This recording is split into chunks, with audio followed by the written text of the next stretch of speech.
ओम नमः शिवाय। जय भोलेनाथ, जय शिव शंभू। कहते हैं कि सावन का महीना भगवान शिव को समर्पित है और इसीलिए सावन के महीने में भगवान शिव की अपने भक्तों पर विशेष कृपा होती है। सावन के महीने में भगवान शिव की पूजा अर्चना कर भक्त अपनी मनोकामना पूर्ण करते हैं। और इस बार हिंदू पंचांग के अनुसार हमारे 2 सावन हैं, जिसके अनुसार भगवान शिव की ज़्यादा से ज़्यादा कृपा प्राप्त होगी।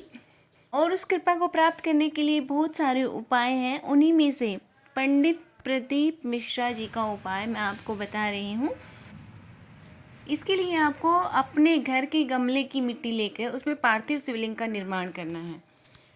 आप सोच रहे होंगे गमला कौन सा होना चाहिए। गमला आपके घर में जो भी है वही गमला आप यूज कर सकते हैं, चाहे वो किसी का भी हो।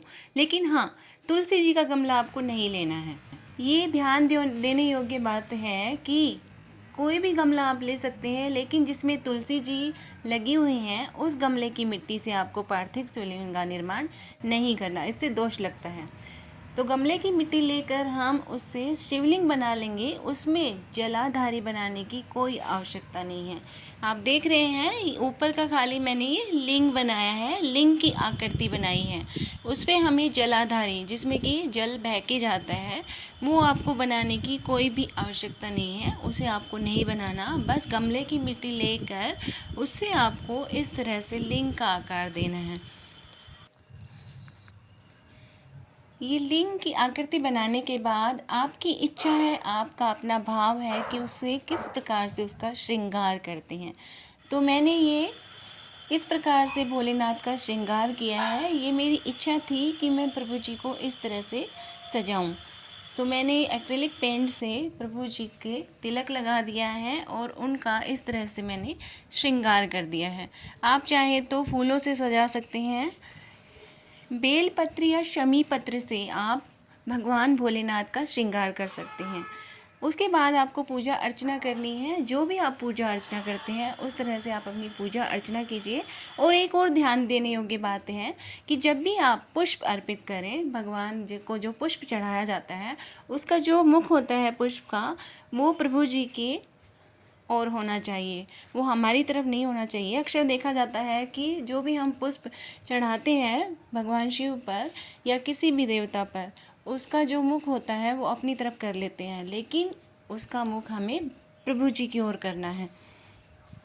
तो जैसे भी हम पूजा करते हैं अपनी पूजा करेंगे और पूजा करने के बाद हम अपना जो भी काम है वो काम कर लेंगे। 15 मिनट के लिए इस तरह से इस पूजा को रहने देंगे और उसके बाद उसी गमले में हम पार्थिव शिवलिंग का विसर्जन कर देंगे। उसमें जल डालकर जब उससे विसर्जन करेंगे, मतलब ये जो मिट्टी का हमने पार्थिव शिवलिंग बनाया है उसी गमले की मिट्टी में वो घुल जाएगा। तो इस तरह से हमारा जो पार्थिव शिवलिंग का विसर्जन है वो विसर्जन पूर्ण हो जाएगा।